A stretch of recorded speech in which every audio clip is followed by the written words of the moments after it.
வணக்கம். காலையில எழுந்து எதையாவது நியூஸ பார்க்கலான்னா, ம் அதாவது இத்தன நாளா அண்ணனோட தம்பிகள் தான் வந்து பொய் செய்திய பேசுவாங்க. அத நம்ம ஃபேக்ட் செக் பண்ணுவோம். ஆனா இன்னைக்கு முதல்வரே ஒரு அப்பட்டமான பொய்ய பேசுறாரு. இந்தியாவில் முதல் முறையாக என்ன ட்ரோன் பெட்ரோல வந்து அறிமுகப்படுத்துறாராம்.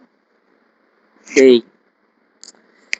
ஒண்ணம் சொல்லிட்டாருன்னு சொல்லிட்டு அந்தாட்ட ஸ்டேட்டஸ்ல வைக்கிற தற்கூரி சைலேந்திர பாபு இருக்கார்ல, போன வருஷம்னு நெனைக்கிறேன். அவர் சென்னையில அறிமுகப்படுத்தியிருக்காரு. அப்படியே போய் டவுட்டா இருந்தா கூகுள்ல அப்படியே செக் பண்ணிப்பாரு.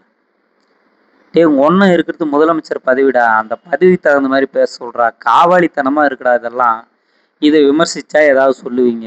அ பொறுப்பு இருக்குல்ல. நம்ம உட்காந்துருக்கிற எப்பேற்பட்ட பதவி.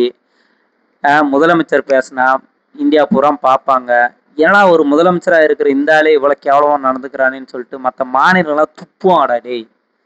தமிழ்நாட்டு மானம் பறக்குதுடா காத்துல. ஏன்டா இப்படி பொய்யா பேசி சாவறீங்கன்னு திருந்தவே மாட்டீங்களாடா. அப்புறம் உங்களுக்கு எதிராக நியூஸ் போட்ட 3 சேனல்ல வேற முடக்கி வச்சிருக்கீங்க.